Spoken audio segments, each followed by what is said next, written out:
Okay. Welcome to the first afternoon panel entitled Art of Fine and Private Press Books, where we'll be looking at the art of fine press books as well as fine press books themselves. I'm very excited to introduce today's panel. We'll start with Mindy Beloff, who is from New York City, where she produces fine book editions under the imprint Intima Press.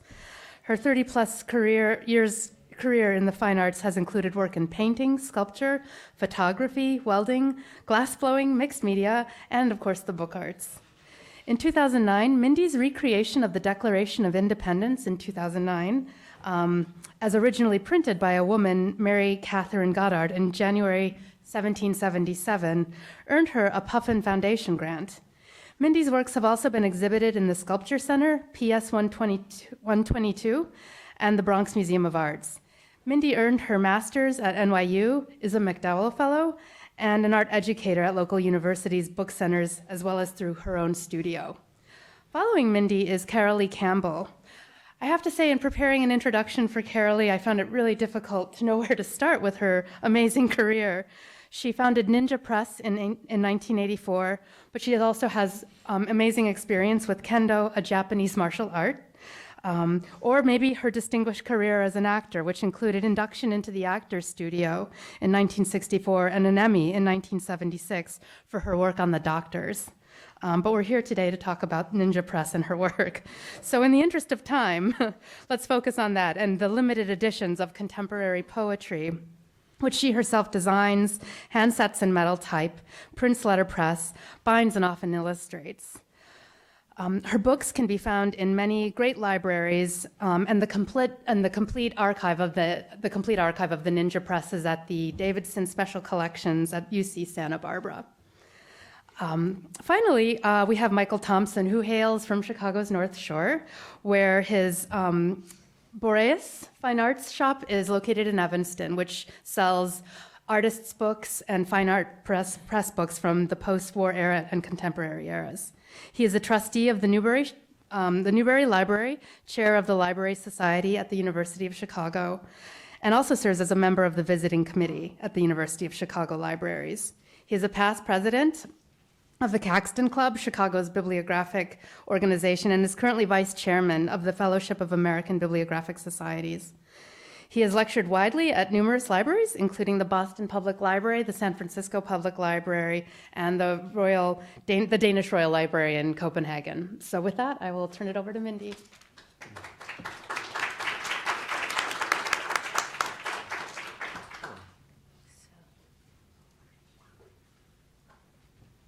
Thank you, Jean-Francois and Roger and Lynn, for inviting me to speak today. The work I'm showing this afternoon spans over 20 years of making books. It is not in chronological order, but categorized more by materials. In addition to working with a variety of media that I will be showing today, I have not included some of my books made of copper, enamel, and porcelain, and editions using lino-cut, poussoir, and transfer prints. It is interesting to me to see an artist's image bank, images which we find ourselves returning to, and how past investigations inform current work. From an early age, I was fascinated by characters from Greek mythology. Images of the serpent, the Medusa, and the centaur have stayed with me through the years. My formal training in the arts began at the age of 15 when I received a scholarship for study at the Brooklyn Museum Art School. On Saturdays, I looked forward to classes in printmaking and working from the nude in painting and drawing. As an undergrad at NYU, I spent as much time working in the darkroom as I did in my studio, making large 7 to 10-foot humorous and feminist oil paintings. In graduate school, contemporary critique and postmodernism was the buzz. I had the advantage of Soho as my backyard and being in dialogue in classes with artists such as Nan Goldin, Barbara Kruger, Sherry Levine, and Vito Acconci. In my work, I was, let's see. Sorry, I'm pointing wrong. Here we go. In my work, I was interested in how an image changed when another was placed next to it, whether painting or photography, or simply by adding a single word. This wall installation from the early 90s is made up of paintings, photographs, and a small amount of text. Oh. Okay, sorry, I'm seeing something on the screen here. I worked the wall, revising like a piece of writing, creating mini narratives within the larger whole. Oh, that did come up, thank you.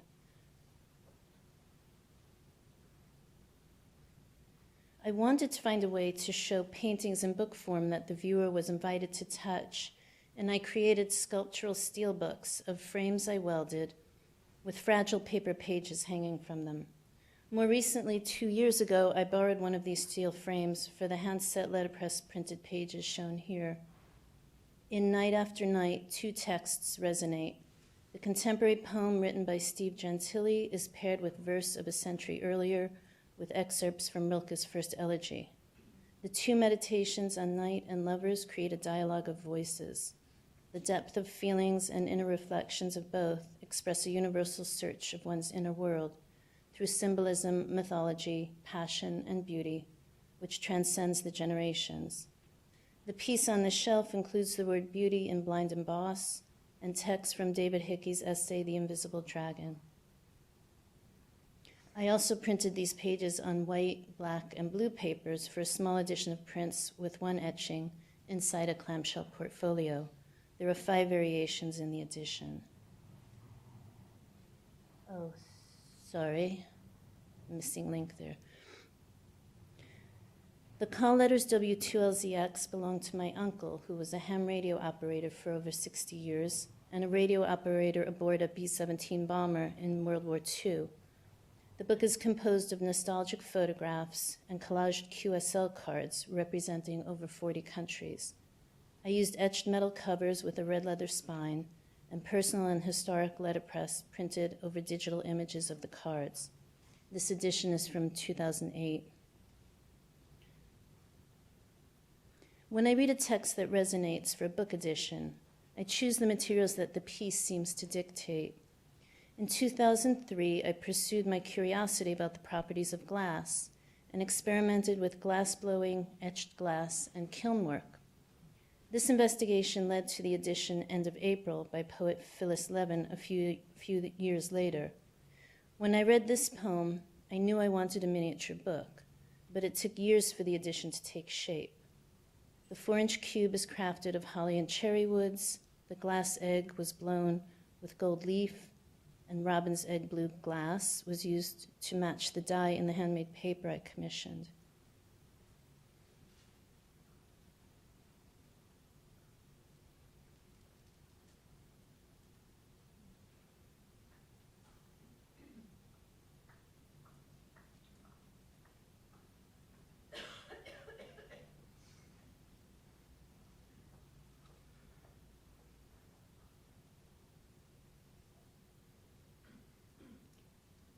I Am My Own Worst Anxiety is an edition that came out of an installation with photographs printed on fabric and an audio narrative about myself and my siblings.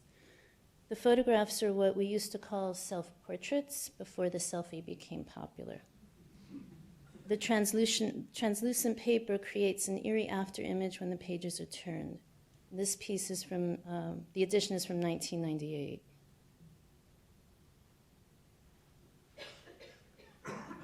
Broken Ground is an eruption of spontaneous writing interwoven throughout painting. 9 diary entries meditate on lost loves, youthful desire, and a struggle for self-knowledge. The shifting moods of the text is embedded in paintings composed of ink blots, blotches of color, and a maze of personal iconography, and speaks of a quest for emotional growth and insight. The original paintings in this edition were done in 1992, with ink wash and powdered pigments. I editioned it 10 years later, after Epson finally got its blue right. This was early on when color printers were made for home and studio use and before color sync and more accurate color calibrations, and I tweaked color for at least 6 months.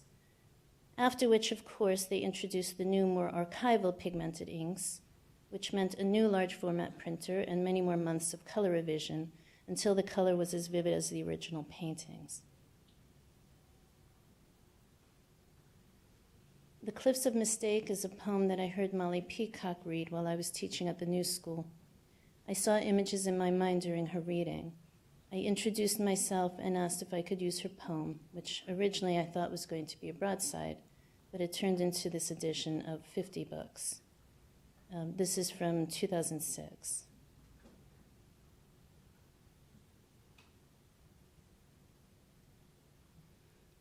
I was given a copy of the Dueno Elegies and read it on and off for a number of years.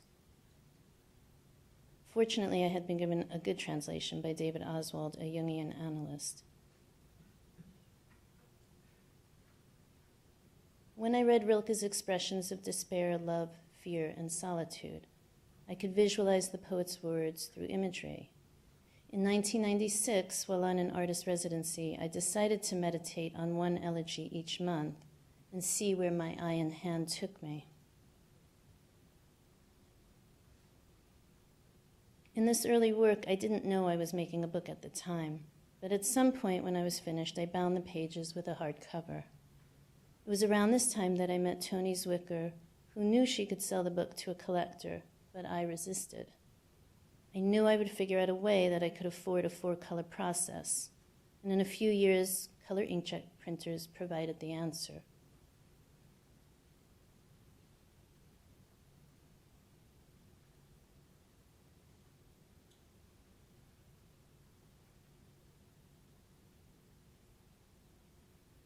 So when I made this book, it was sort of before it was very popular to use digital printing in the book form.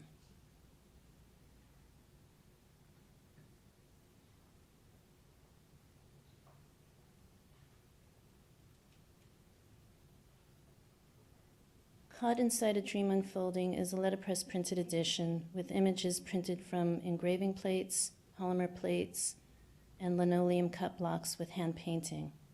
The book is a culmination of 8 years of writing, drawings, and installations, like the first slide from the Lost Irony Identity series, all of which came out of loss, grieving, and healing. The poem weaves the story of myself, my mother, and the mythical Gorgon representing the cancer that took my mother's life.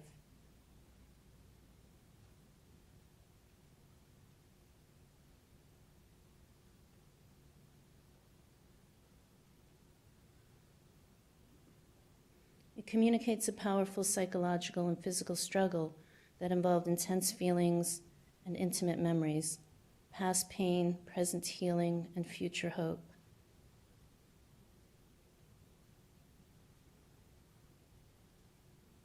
The text on the translucent papers act for me as the chorus in a Greek tragedy, sometimes a pause or an exclamation, or at other points a rhythmic chant.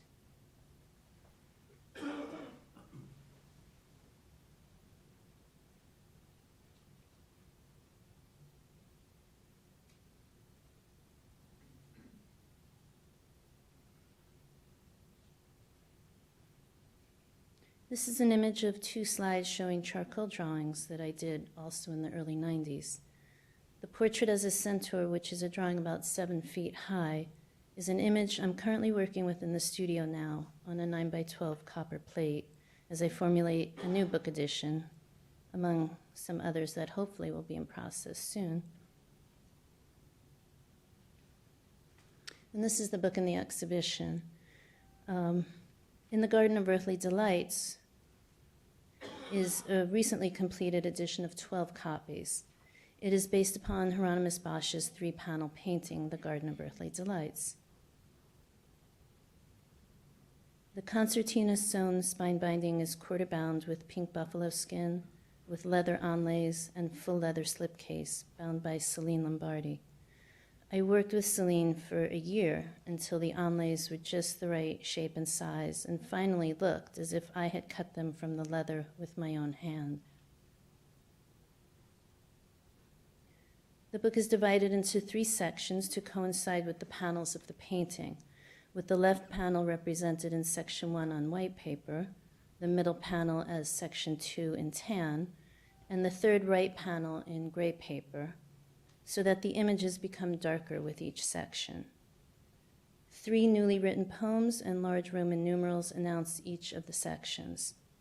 The poems are printed on papers from the now defunct J.B. Green paper mill in England, I began preliminary drawings and etchings years before I had invited the 3 poets to each write a piece. Section 1 is written by poet Amy Lemon.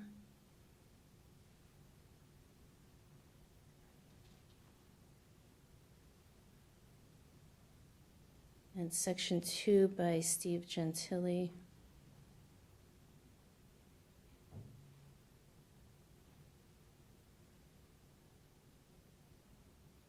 Section 3 by Rich Turnbull.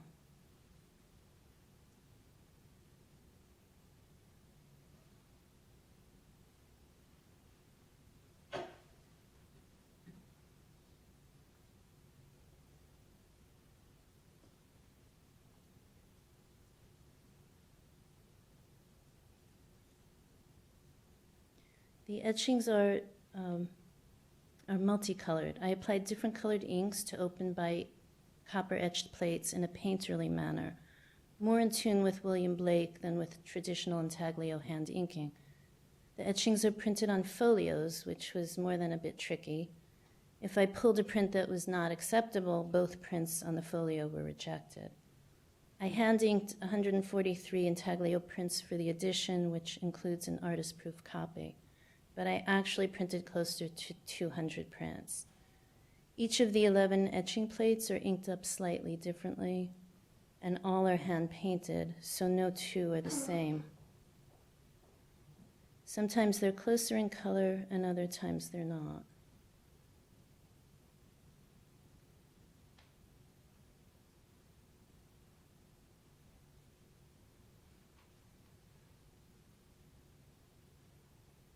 Two of the poems are hand-set in metal type, and these letters were designed digitally and printed from polymer plates.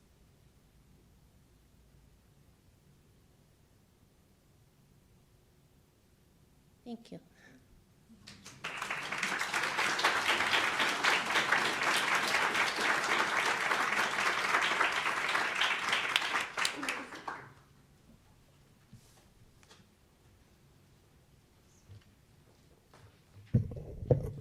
I'm so happy to be here. It's just wonderful. I hope you're as happy to be here as I am. Okay, let me just get right to it. The title that I've given for my talk, The Poetry in and of Artist Books, A Braided Path. I'd like to start with this book, Mirror by Guillaume Apollinaire. Apollinaire, for those of you who don't know him, was a leading French poet, playwright, and essayist of the early 20th century. It was Apollinaire who, in fact, invented the word surrealism, which first appeared in Paris in the summer of 1917. Among his other poems, he wrote lyrical ideograms, or what he called visual lyricism, poems designed to be printed with words arranged in pictorial forms. Apollinaire called this simultaneity, a poem structure that would give the impression of a full and instant awareness in one moment. It was a radical dislocation of poetic structure. It was also a precursor to the concrete poetry movement. This is an example of the poetry of artist books. The poem, as it was originally written and published in Calligram in 1918, is in an elliptical shape, which translated into English reads, "In this mirror, I am enclosed, living and real, just as you imagine the angels, and not at all like reflections." For this book, using cut and folded paper techniques, I three-dimensionalized the ellipse and printed the French on one side and the English translation on the other. Inside and behind the paper grid is a sheet of silver paper, which becomes a mirror on which I've printed Apollinaire's name in red, just as he included it in the original poem.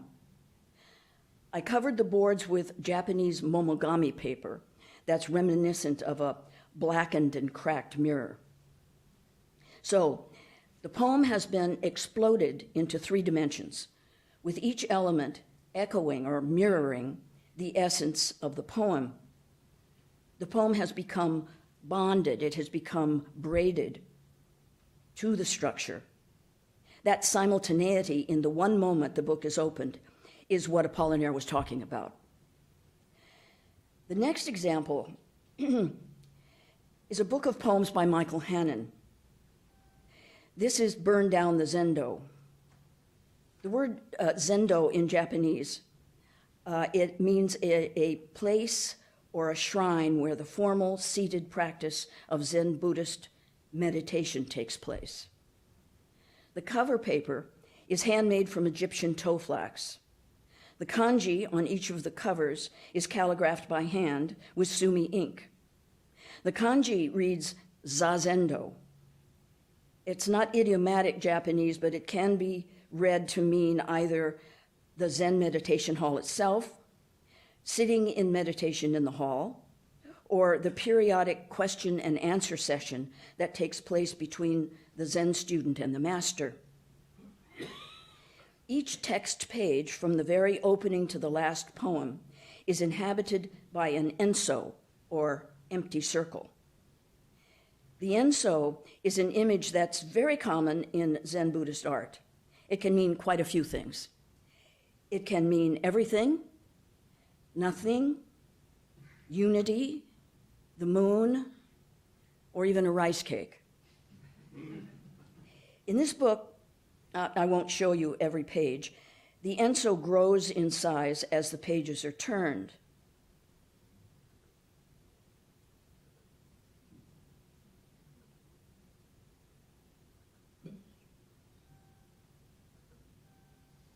Now, this gives the reader the impression of passing through the center of the enso out to the other side.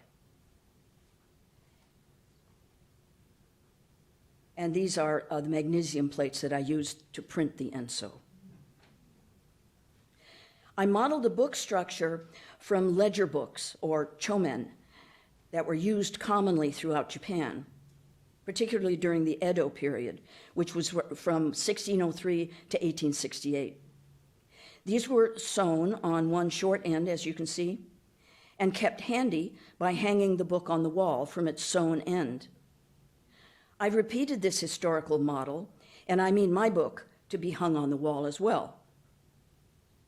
By braiding together a Japanese historical structure, one that's not natural to Western readers, braiding that with poems that juggle the very nature of being and not being, and then having paired them with one of the iconic Zen Buddhist images, meaning both everything and nothing, I've decidedly fused the poetry of this book together with its structure and with its iconography. This is the poetry of the artist book. Here's another book that's both poetry in and of. The Real World of Manuel Córdoba by W.S. Merwin. The book had its genesis when I read the poem for the first time in the American Poetry Review. It took me a very long time to get the poem from looking like it does here to here. By the time I got there, I had done more research than I ever had on any poem. And that's because this poem is grounded in fact, which for me required research. Merwin was inspired to write this single long poem when he read an account of a true story of a young man of 15 who was captured by a band of fierce tribesmen, cannibals actually, in a remote back-a-beyond section of the jungle at the headwaters of the Amazon River on the border between Brazil and Peru in 1907. The young man was Manuel Córdoba Rios, and a book had been written about his great healing powers as a curandero later on in his life. The poem tells of the 7 years that he spent with the tribe that captured him, called the Amawaka. My research included the Amawaka tribe, along with other warring tribes of that region. I studied tribal body painting, as well as the hallucinogenic vine ayahuasca. I took pictures of the landscape and the rivers of the upper Amazon. I studied tactical maps, not to mention the birds and the animals of that area. I was looking for color and design and shape. I was searching for a key to what this book should become. The poem is written in 43 14-line stanzas. There's no capitalization and there's no punctuation. Read aloud, it sounds like a sinuous mantra. After a very long time, it finally came to me that what the poem evokes is the very essence of the journey.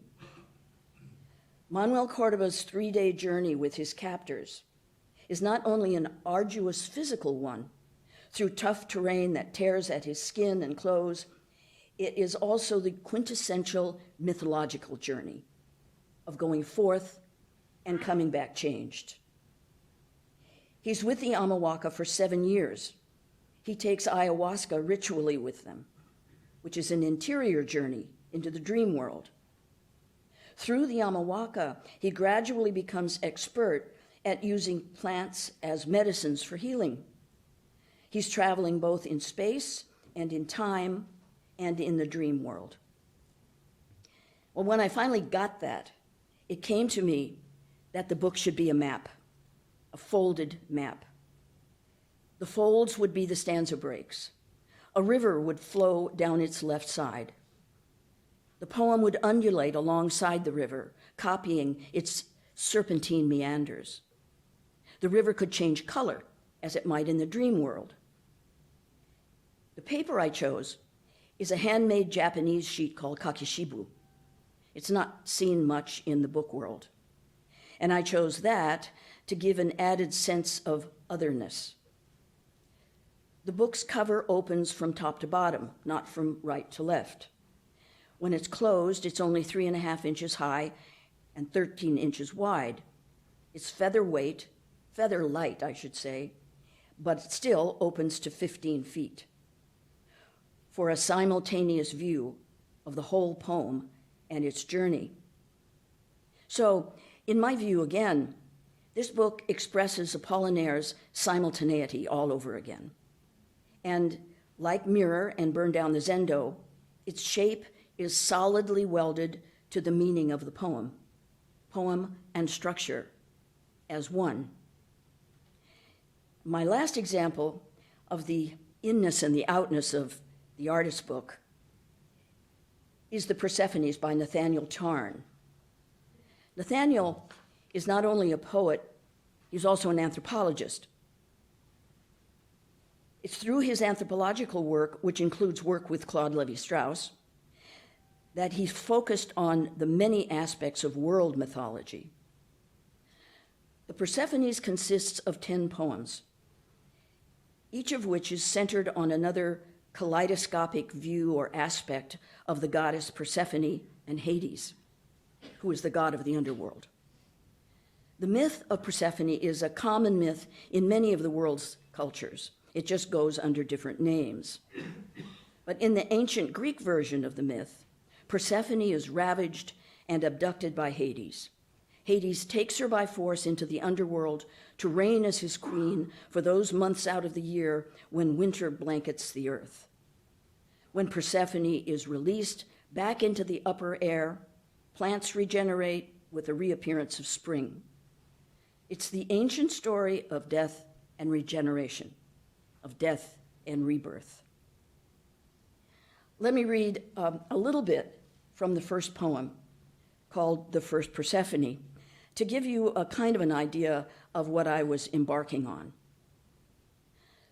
Lying face down, earth, pressed down with hands at the back of the skull, face into earth, pressed down as if with the weight of wings, a thing winged, very heavy in the sky, that would perhaps have crashed and been ready to be taken into the earth. Weighed down with weight of fins, flukes, colossal weight of blubber, baleen into the earth. weighed down with fur, scales, feathers into the earth, with branches, leaves, flowers, fruit into the earth, pulled down from below by hands of undergods, pulled down from below into the earth, with fingers clutching at her neck, pulled down from below with fingers clutching at her armpits, with claws and pincers clutching at, pushing and prying into her, pulled down into the earth. And like a ship sinking in an oily sea, slowly down, down, down she goes, like a scarf, but a scarf of lead, in a sea of lead. And the seasons saying no all the time, trying to bud and to leaf. So, in beginning to work on this book, I started with what I always start with research. I read Carl Karenyi to a degree and Jane Ellen Harrison, both scholars of Greek mythology, but mainly I read the iconic book, The Classical Hymn to Demeter, with its great in-depth commentary. Demeter is Persephone's mother. Her father is Zeus. Zeus is not only the god of the sky, but the god above all Olympian gods. Zeus is also Hades' brother. So gradually, with this research under my belt, it began to appear to me visually. What appeared to me were the gods and goddesses in their celestial heavens above, together with a vision of the underworld with its grit and smoke and stink and drear. And it was at this same stage that I decided that the book should not be bound.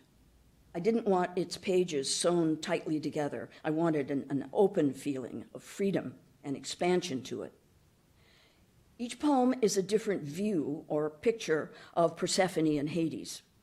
So I decided to create loose folios, one for each poem, each picture, so to say, and on each folio, I'd paint this picture, this relationship of sky to underworld. So on the outside of each folio, I painted what might be interpreted as the constellations in the heavens of the gods. I painted with sumi ink, which is a very black Japanese calligraphic ink. And while the ink was still wet, I sprinkled salt on the ink. As the ink dries, each salt crystal soaks up the ink that the salt is sitting on.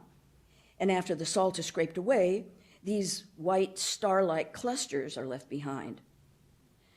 So after I painted all of the folios on the outside, which would be, there's 85 in the edition, times 12 would be just over 1,000 folios, I painted the inside using a much more diluted mixture of sumi ink to water. I began with the title page. I painted each of the title page folios as similarly as I could by trying to use the same gestures each time. But still, no two are exactly alike, which means that each book in the edition of 85 becomes unique. After all the folios were painted inside and out, that's when I dampened the paper for a third time and printed the text. One of the other wonderfully informative books that I read during my research period was Homo Nekans, The Anthropology of Ancient Greek Sacrificial Ritual and Myth by Walter Burkert. In it, I found quite a few references to animal sacrifices during certain festivals and rituals. And one of the animals mentioned were goats. So reading Walter Burkert gave me my book cover, which is made of goat parchment, goat skin. The history of that ritual sacrifice, together with the sensual feeling of the goat skin itself, seemed like a perfect enclosure. The skin is very hygroscopic, so it changes with the weather. And Hades is frequently called a shapeshifter. As for the shape, I used the skin in the same shape as it was trimmed to when it was taken off the animal. I made 2 trips to the town of Montgomery, which is a small town in upstate New York, to visit the tannery called Pergamena, where the skins were prepared. I wanted to pick out each of the skins myself because each skin is so very different. So now I'm going to just quickly show you the folios of the Persephones.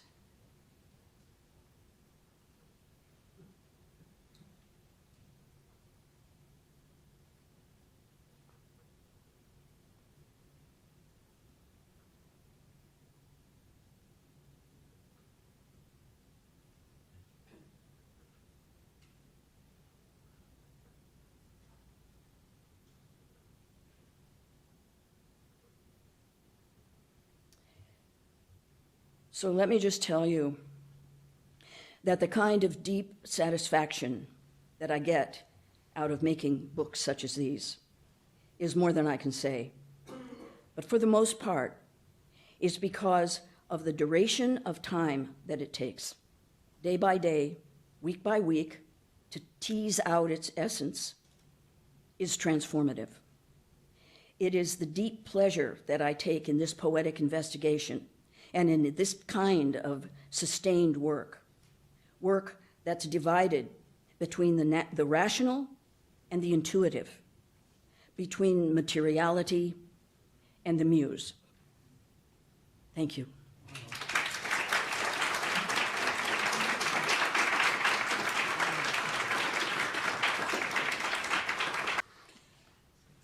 Good afternoon. I have no work to show you, but I can show you some other people's work. As the introduction indicated, I'm a dealer in artist books in Chicago, and I've been asked to talk about the contemporary art market and fine press books. And so I'm going to start with my conclusion, shown in these two images. First, this book, which most of you will probably recognize as Every Building on the Sunset Strip, Ed Ruscha, 1966. And this Aryan Press book from 1988, etchings by Robert Motherwell. Andrew Hoyam, of course, is the proprietor of the Aryan Press. And this, I think, would be a classic livre d'artiste in the fine press tradition. And this, I think, is a classic artist book in the democratic multiple tradition. And so having started with my conclusion, let me now go back and develop how I got to this point. And I'd like to begin my analysis in the 19th century with a debate between two prominent figures, William Morris, whose name you've heard before, and James Whistler, a name you've also heard but not here today. Both men were prominent in the aesthetic movement, which was a reaction to the industrial design principle that form follows function, and that ornamentation should therefore be subservient to function. The arts and crafts movement, of which Morris was a critical developer, was rooted in the belief that beauty was as important as function and that art needed to be accessible, that objects should be constructed in conformity with traditions of quality and craftsmanship that predated the Industrial Revolution. As a socialist, Morris felt that art had moral consequences and therefore moral obligations. And that fine craftsmanship was a way of relieving the tediousness brought about by grim factory work in the Industrial Revolution. He applied this thinking not only to his design for books, but also to his designs for wallpaper, fabrics, stained glass, and other household goods. In the world of James Whistler, however, the aesthetic movement became known by the French shibboleth art pour l'art, or art for art's sake. Whistler, in his 10 o'clock lecture, which he delivered in London in February 1885, argued that art was not just a narrative form, but was a scientific arrangement of form and color, beautiful, useful, and complete in and of itself, and importantly, without the need for any sort of external reference or to representation. Whistler's practice of naming his artworks after musical forms, nocturne, symphony, harmony, etc., is illustrative of this point of view, since music is generally free from any intuitive notions of representation. In Whistler's view, the fine art has no obligation to anything outside of its own world, and therefore it has no moral obligations. By elevating the status of art in this way, Whistler implicitly argues that art is disconnected from the taste of the general public. And in fact, in the 10 o'clock lecture, he explicitly said that only an artist can understand art. William Morris essentially replied to Whistler in September of the next year, 1886, in his lecture called On the Origins of Ornamental Art.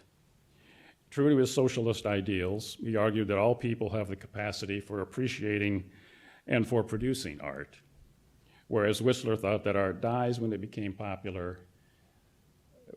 Morris thought that it died when it lost its public appeal. The problem with Whistler's view is that it's elitist, but the problem with Morris's view is that it leads inevitably to a loss of freedom for the artist, which Whistler found to be an imperative. In Morris's paper, The Ideal Book, which he read to the Bibliographical Society in 1893, 7 years after his ornamental art lecture, Morris set forth in detail the rules that need to be followed in order to produce an ideal book. First, the pages must be easy to read, and this requires proper attention to the spacing of letters, the spacing of words, and a contrast between the blackness of the ink and the whiteness of the paper, and the paper needs to be handmade. Second, the type must be well designed, and this requires that some letters, which he specifies by name, need to be more or less square, while the dots on the I's need to be diamonds rather than circles, etc. Finally, the margins should be proportional to the size of the page, with the gutter margin the smallest. These rules can be used to judge a long line of fine press books, beginning with Morris's own Kelmscott Press, the Doves Press, the Ashendene Press, in that era. And let's going forward, I have picked out a few. There are actually over 400 named in Will Ransom's book, Private Presses and Their Books, which was published in 1929. But just sort of continuing with the chronological development and picking out a few, the Grabhorn Press, 1915, the Ward Ritchie Press, 1932, and for a particular reason, I'd like to mention the Allen Press in 1945. And it continues on to this day.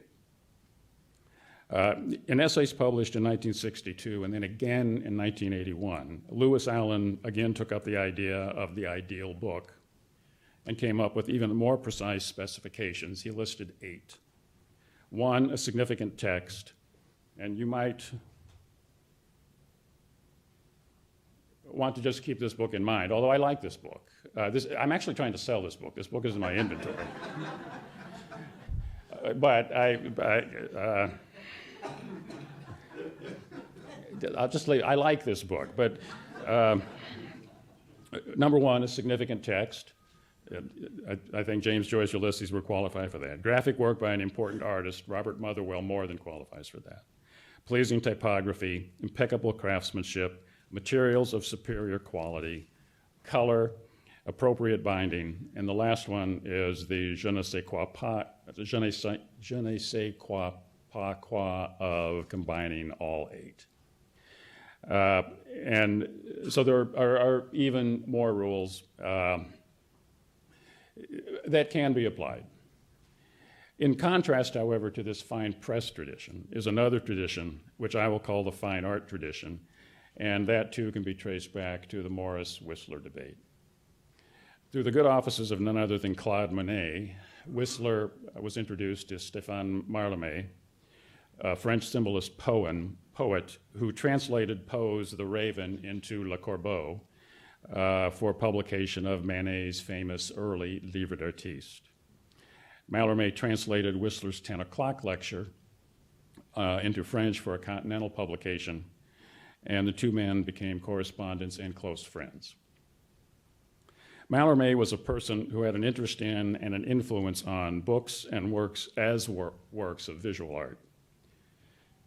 In 1895, in the periodical Le Revue Blanche, he published an essay called the book, An Instrument Spiritual, or Spiritual Instrument. in which he argued that the multiple components of a book, namely words, design, illustrations, and the possibility of public and private readings, made it the best medium suited for involving the public at large in the creative process. Mallarmé published several books, but its un coup d'idée n'abolira le hasard, or a toss of the dice does not eliminate chance, that is most central to my argument here. The book is based on Mallarmé's own difficult poem concerning a ship's master standing on the deck of a sinking ship with a pair of dice in his hands, but hesitating to complete the throw. Importantly, Mallarmé provided specific instructions for the typography of the book, shown there, the first opening. There's another page, and then interestingly, this is Mallarmé's manuscript, which was recently sold by Sotheby's in Paris this past year.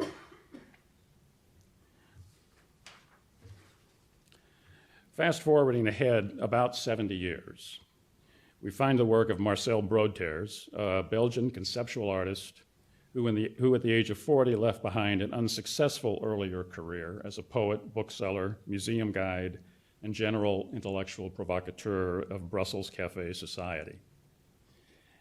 His work is currently the subject of a major retrospective at MoMA, which runs through May 15th and then travels to Madrid and Dusseldorf.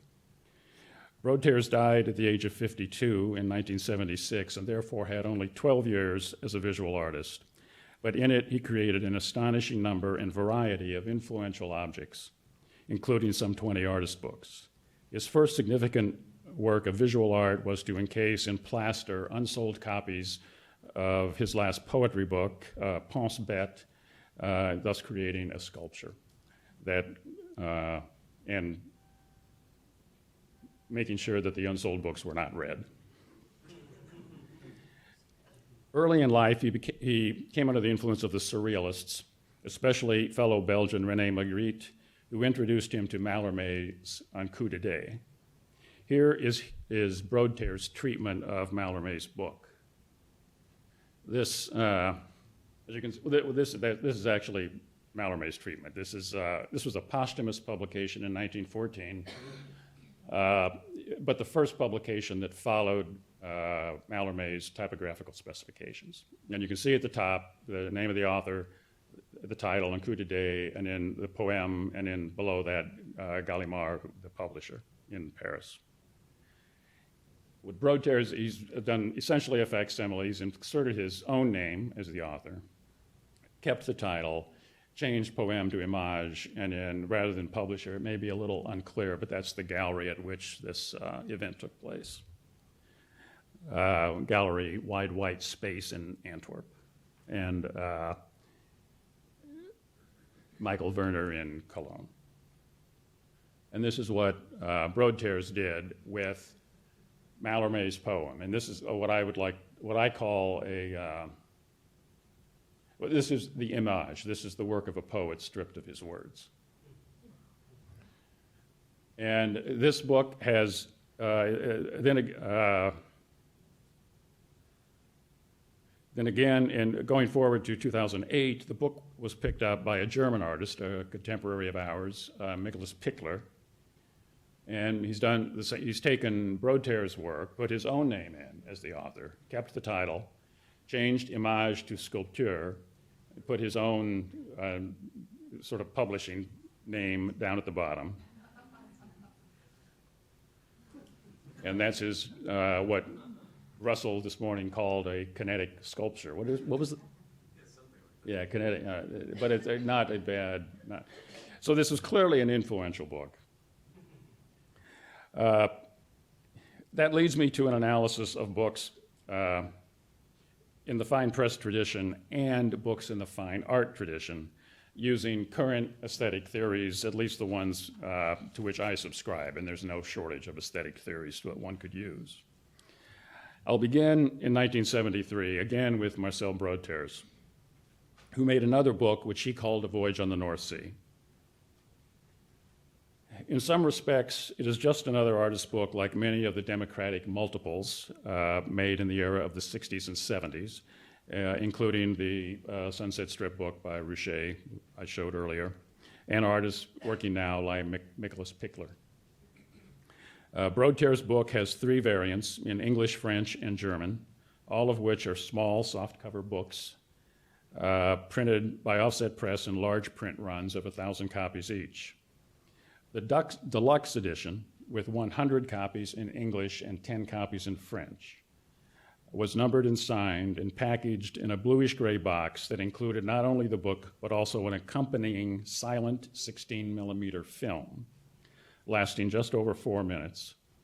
And the film, it shows the book page by page with interscene titles, simply saying page 1, page 2, page 3.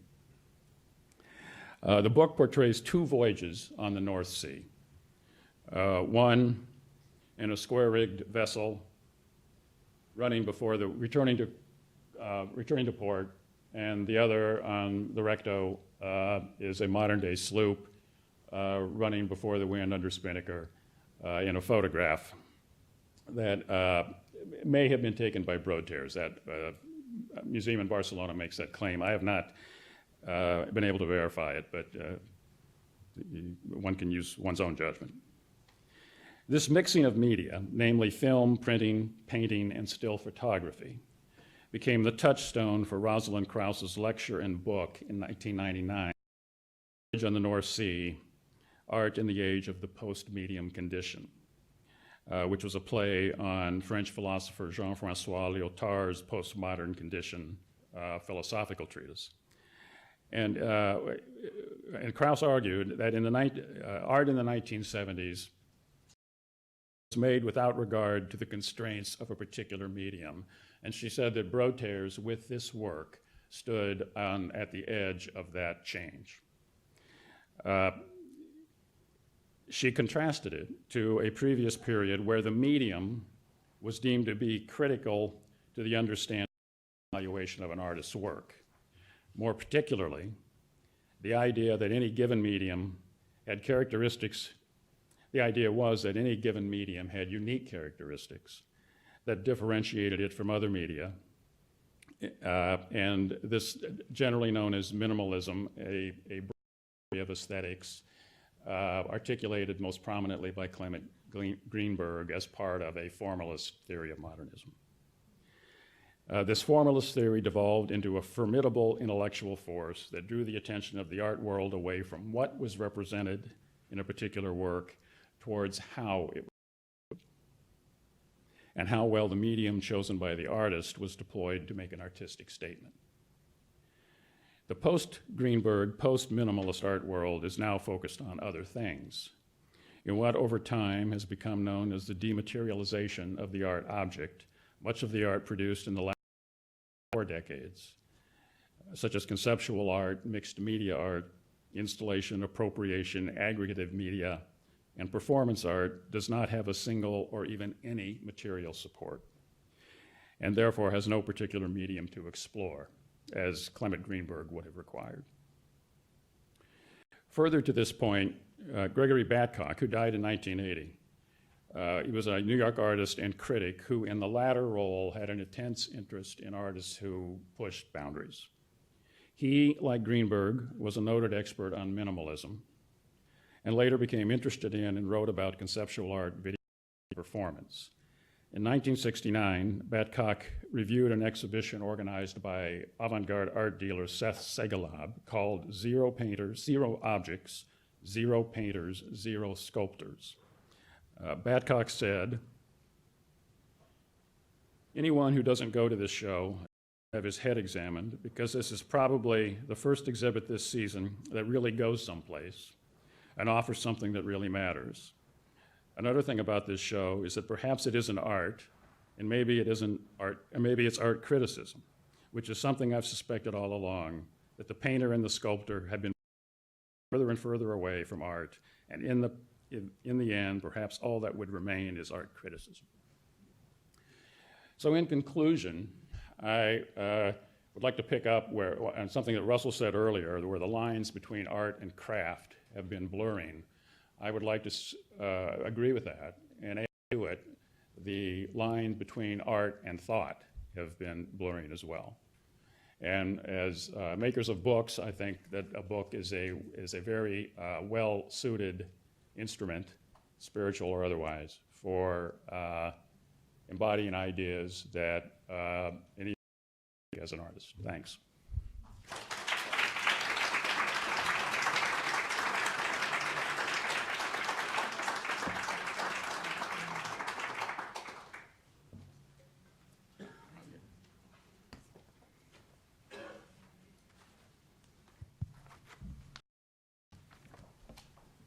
So we have a full half hour for questions, which is terrific. I will open the floor for the first question. Or maybe I'll just kick things off with my own question. I'm really interested in this idea of material. It's come up in every discussion or every presentation. And Mindy, especially with your work with the glass book, it just made me wonder how you approach material, and if at one point your concept informs the material or the material informs your concept. Most of my work takes me maybe 4 years from concept to completion, and probably each one is different. There's no sort of formula. It either works or it doesn't. I mean, it's an intuitive aesthetic, I think, that we all sort of have. So I'm not sure how to answer that. I mean, there are times when I'll start a piece and it's just not right. I mean, I'll be working on it maybe a year even. It's just not right. It's got to be reworked. The Phyllis Levin book you're talking about, that poem I actually found on the internet. And then I sought her out. She didn't answer my emails. I saw that she taught at Hofstra. I couldn't get a hold of her. I loved the poem. I had into it. I wasn't sure what I was going to do with it. And then I saw that she was teaching a sonnet class up at the 92nd Street Y. And I took the class. I had to meet her.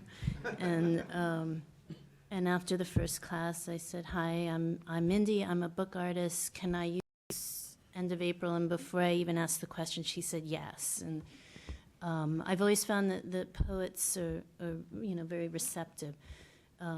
They don't seem to care what you do, but I try to keep them involved at some point in the process. It's very difficult for me to figure out.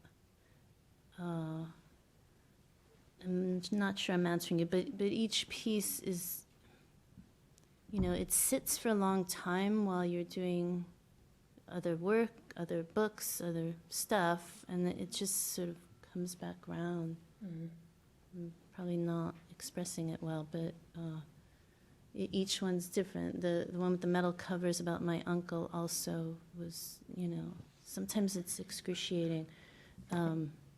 But eventually it's right on. But the piece about cotton-sided holding, smooth, but then there were 8 years prior. So, like I said, each one sort of dictates what it needs. In a funny way, I think Carolee spoke of that as well. I actually have a question for Carolee. 85? Really? 85. Why? Talk about labor of love. Well, really 92 because I overprint. That's an incredible amount. Yeah. Can you finish the story of Manuel Cordova?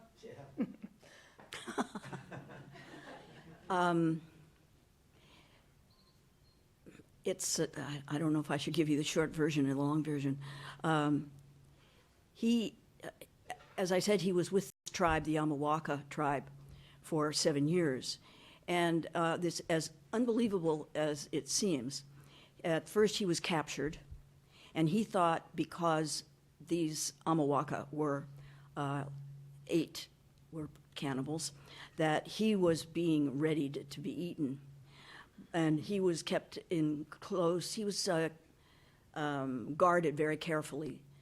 And after about the first 6 months, he realized that he was not going to be used for food, and he was called into the chief's area, and it was slowly he began to realize that because, and in 1907 there were a lot of rubber cutting was going on in the Amazon, and these little tribes were being isolated and encroached upon. And in the chief's wisdom, he knew he needed somebody from the outside to be wiser than they are. So one thing led to another. He was appointed the chief after this chief died. During these periods of taking ayahuasca, which another incredible thing, he said he would wake up knowing more of the language than when he went to sleep after taking the ayahuasca. Some kind of psychic, or I don't know what you call it. And then, so he did become the chief. And then he had a gun. And he began to show are you sure you want to hear all this? It's too long. It's too long. How did he die? No, yes. Did he escape from the tribe? After 7 years he did, yes. He taught them how to cut rubber themselves. And with that rubber, they would go every or so to a very remote trading post and trade that rubber in for guns. And so they were amassing a lot of guns. And after 7 years, he had some kind of realization that he absolutely should not be there one more minute. And he was the person that would go with all of this rubber to the trading post, and they were left behind. So it was the only time he was away from them. And the last time, there was a riverboat there, and he jumped on that boat and then never came back. It sounds like he was the original Peace Corps man. The original what? He was the original Peace Corps man. Yeah. Didn't he end up being a kind of a medicine man or something like that? Yeah, he did. He became a healer in Brazil. There's a book, a very interesting book that William Merwin read, which of course I subsequently read, called The Wizard of the Upper Amazon. That's the name of the book. It can be purchased. And may I add, there's an independent film that's just been released called The Embrace of the Serpent, and it's based on this story. Oh, I didn't know It that. includes the gun, it includes the halogenetics, I didn't say that word right, it includes the upper, it includes the white man, and it is made by a Colombian director. I highly recommend it. Embrace of the Serpent. It's being nominated for Academy Award. Foreign film. This question's for Michael. Michael, we've spoken before about your belief that contemporary book arts should be treated more like conceptual art or something equivalent to that, and be acquired as artworks in a competitive art market, as opposed to just the book market. And I wonder if, now that you've been dealing in books for a number of years, if you've found that that belief is working. I mean, are you able to reach a broader, typically art collecting market with books? I'm not sure what the answer is to that exact question. But sort of, I can comment. I think one thing I should have said when I was at the podium was the books that we have seen today in this symposium, I think are neither do not fit neatly into either category, fine art or fine press. I think that they straddle both categories, and I think and it's a pretty selective group, including the books that Mark showed last night from his collection at the Library of Congress.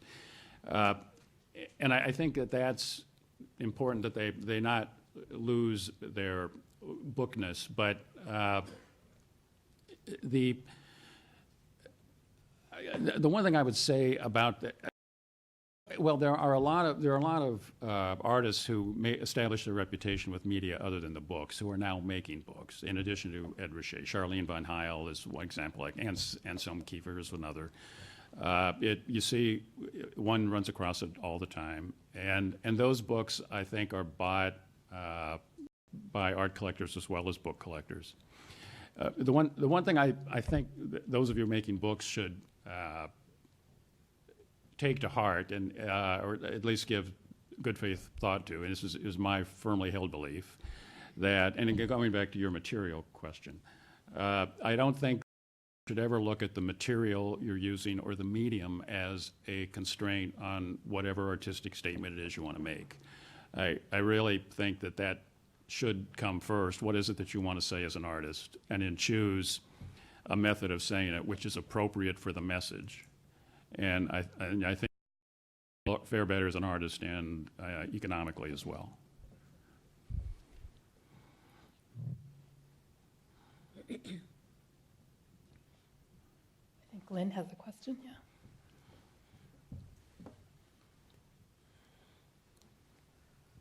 I have a question for Mindy and Carolee, and it comes from working with Enid Mark on a couple of projects and thinking about how she works with poets and how she often, the poets rework the poetry as part of the process of creating the book. And I was wondering if that's ever something you've done, or if you always take the finished and then do whatever you're going to do with it, or if you ever work collaboratively with a poet and actually change the poetry in some sense, the words in some sense, to fit the bigger project. I always consider the book, the poem that the poet has written as sacrosanct. There was one time, of course, and then that's the real world of Manuel Cordova, where when I knew that I was going to run the text down the side of the river, I had to write him a letter and ask him if that was all right. Fortunately, he just said, "It's your book." But so other than that, I have kept it just as the poet has written it. Yeah, I look at the poetry as inspiration, not as collaboration. I have also a broadside, which some of you may have seen in the AFA book years ago, where Deborah Landau's poem was about New York, and I used the New York City skyline. And I contacted her and said, "This is what I'm going to do," you know. And every poet I've ever spoken to is thrilled. So I sort of kept her informed. With Phyllis Levin, they're all just thrilled. I also tend to like working with living, breathing women poets, although I've done Kafka and Rilke, but it's not really collaboration so much. And with the Bosch piece, I gave each poet a section. They had a small amount of time to write the poem. They wrote the poem specifically for the book. They all liked working that way. It's fresh, and I wouldn't change a word either, yeah.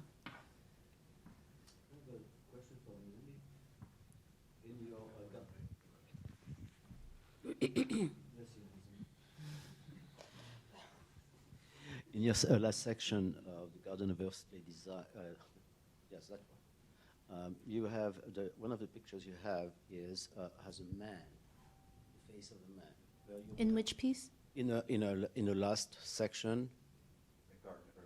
In the bush? Yeah, in the brush thing, there is in one of the last pages you have a man and a helmet. Were you aware that it was supposed to be a self-portrait? We actually discussed that, but I wasn't. No, we did. We did, yeah. The question is, was I aware that it was a self-portrait of Bosch? No. I mean, the piece for me, I could make more volumes of this book. There's so much to see in the paintings, as I'm sure you all know. And so that is, of course, one of the images that really stands out very strongly, which is why I chose it. But I didn't know that. I didn't do much research on it. The same with the Rilke. I was very naive about how popular Rilke was at the time. If I had known, I probably never would have done the piece, you know. But you know, you just sort of go with your gut, and you. I mean, a piece like the Bosch is so many possibilities, but I'm glad to know that now. Of course. I must say that you have evoked that triptych, Bosch's triptych, absolutely wonderfully, starting with light and sweet, going all very crowded world, and then going to flipping hell with all these tortures, and the colors, the prints that you are using express that very progression from Edenic, post, you know, whatever it is, post-sin, whatever it is that is called, and then when you just go under for the rest of eternity. I thought you did a wonderful job with that. Thank you.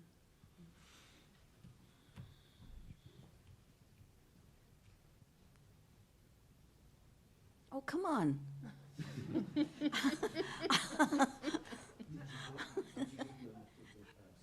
My is to both Carolee and Mindy about projects. How many projects do you tend to have, or how many balls do you have in the air at a time? Because it sounds like there's, you know, time that you spend working through projects, and how do those projects inform each other? Well, I usually have about 3. One I'm actively working on. Now that I'm binding I have a new book called On Rooks by a poet named Dennis Phillips, and I'm halfway through the binding, and this next book that's coming up, the Poems of Gary Young, called In Japan, I've so far delicious stage where anything can happen.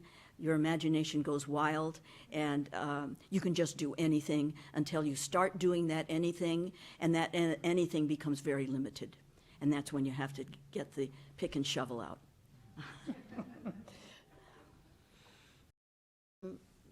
Yeah, it's hard to say. There's a lot of projects that have been in my head for a while that I'm really hoping are starting to happen. Probably 3 or 4 as well, but there's a lot of interruptions from daily life. I'm also juggling a lot because I'm still doing job work occasionally, and that's got to go. It's too disruptive, but you know, daily life has also been a bit disruptive. So yeah, there's a lot of talk about age today, and so that Not on this panel. you-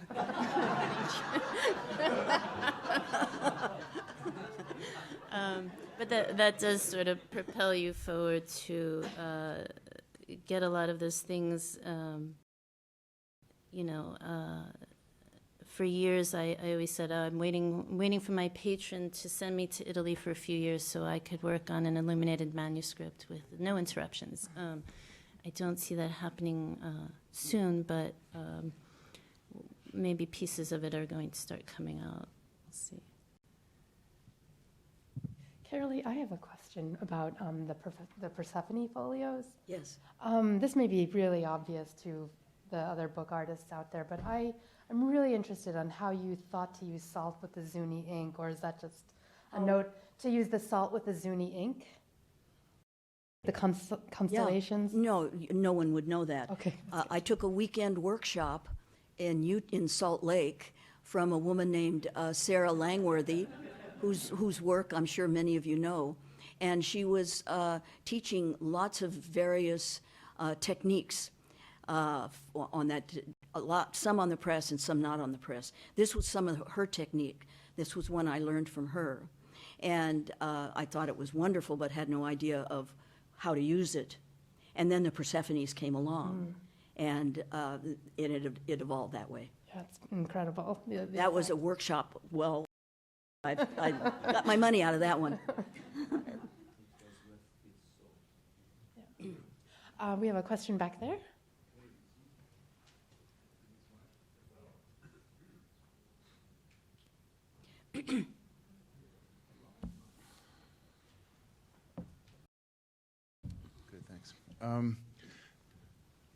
There's been some discussion of collaboration in terms of whether or not one collaborates with a poet, or I heard Mindy say she doesn't see it as collaboration but inspiration.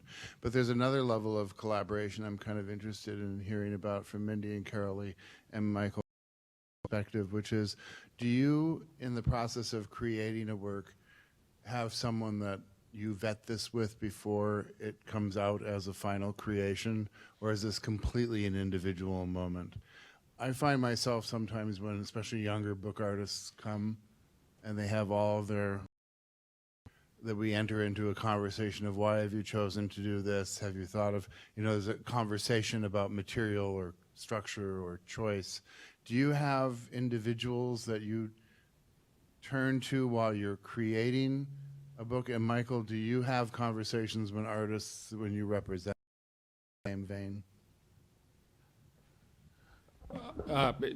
No, I don't try to influence the way an artist works, although, well, maybe that's not true. I ask,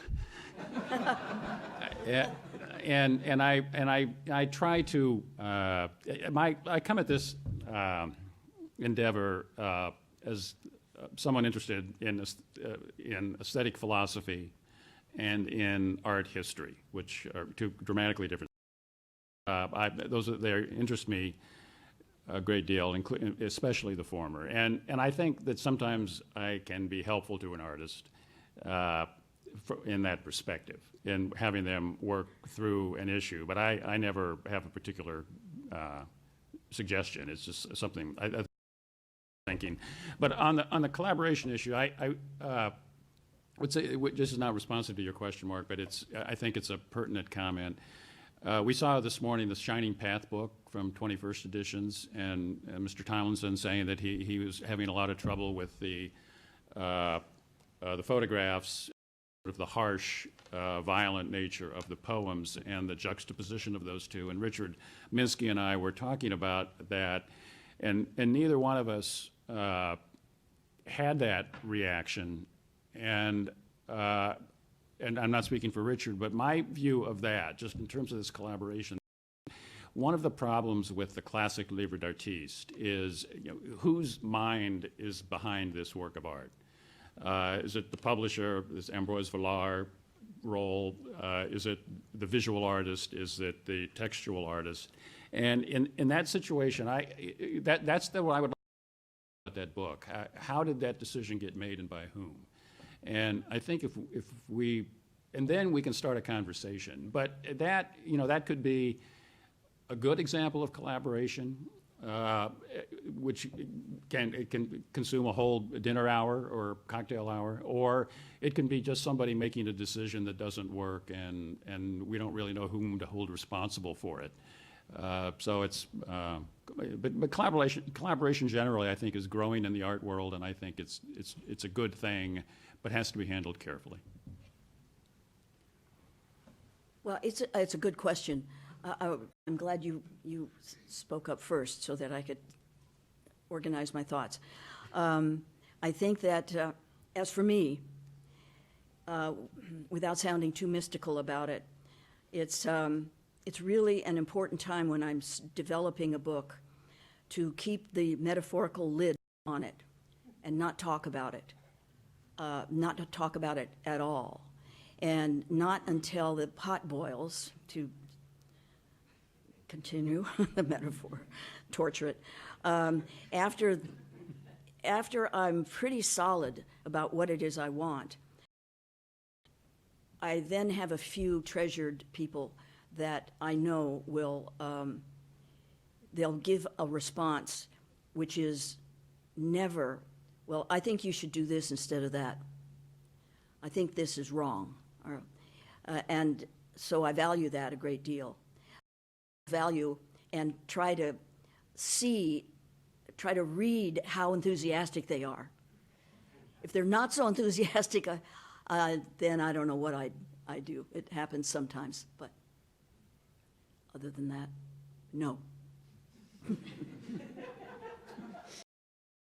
Probably similar. Starting as a painter, painting is something you do mostly, for me, has always been sort of more in isolation. In the book form, also, it's very intimate, a lot sort of diaristic. So the Rilke, some of the earlier pieces, the photos. In the book about my mother, Cotton-Sided Dream Unfolding, I shared that poem with my sister, and it was a very short poem when I first wrote it, and I expected her to say, oh, yeah, I mean, we experienced this thing together, and she said, no, I don't get it. She's not in the arts at all, but I do sometimes bounce things off her, and in a way that there was a sort of collaboration with me, because even though she wasn't just an audience or just a viewer, she had experienced it, it wasn't working as a poem.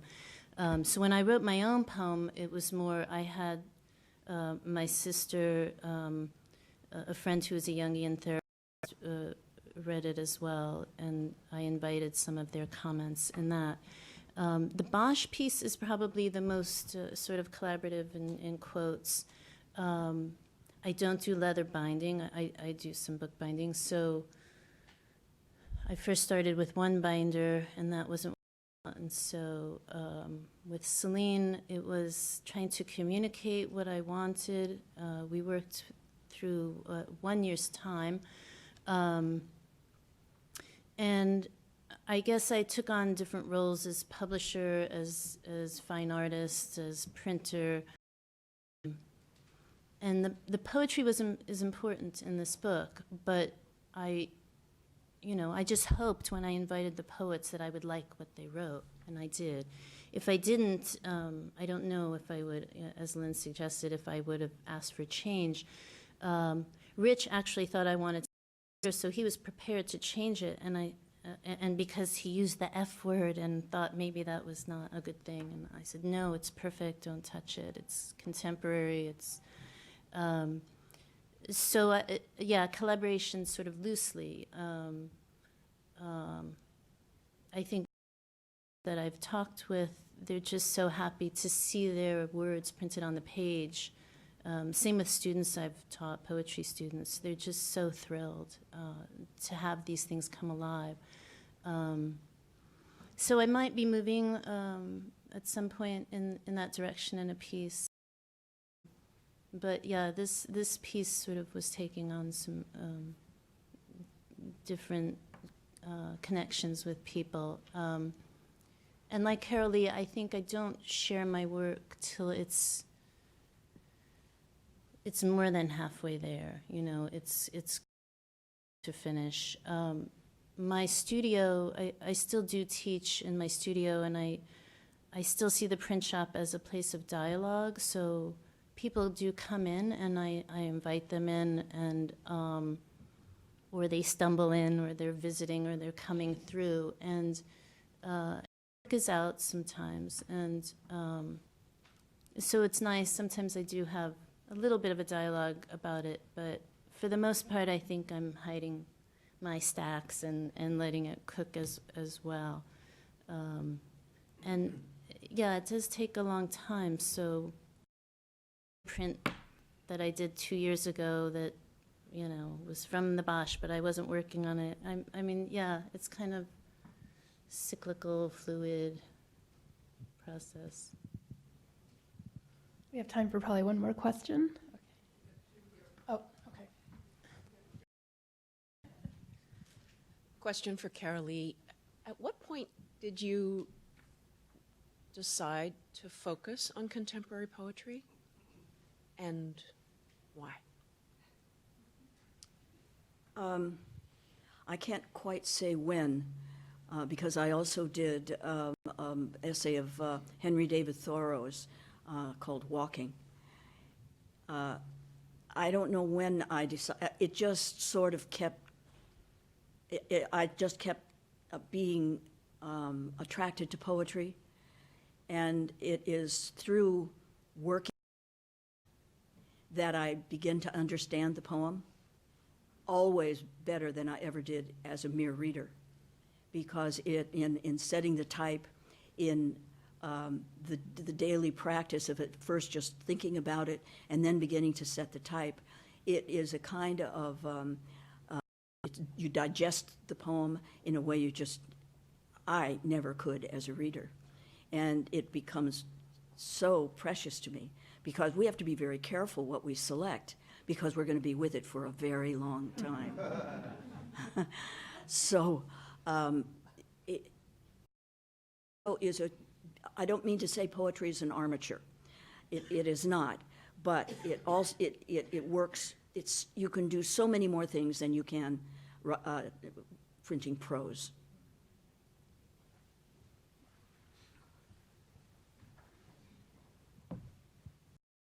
Question for Mindy and Carolee, and Michael can chip in too if he wants to.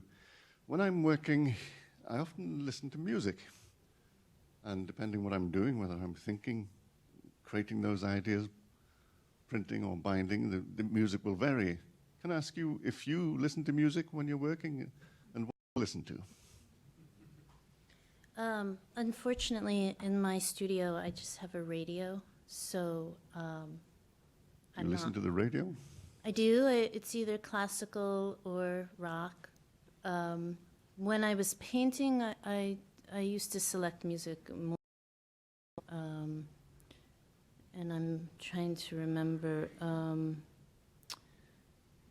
I'm a little sleep deprived, so I'm blanking out. But this is before we plugged ourselves in. But I think the music was more important to me when I was working on. I worked on very large canvases and large drawings, and you lose yourself in a different way in the physicality of that, and I think the music was more important to me then. When I'm on press, my editions are quite small, as you've come to know. It's not present for me as much. It's I'm with the machine, and you're sort of one with the machine, and I'm not really listening, because it's process at that point of the edition more than the making of it. I'll remember after. We'll have a conversation. It's cyclical for me. Recently, I've been listening to Bartók a lot. His 6 string quartets. And the only time that I couldn't have the radio or music on was when I was painting the Persephones, the inside of the Persephones. I had to really center myself and focus so that my gesture would remain relatively the same. So that was the only time I didn't. I don't listen to music, but my favorite color is blue.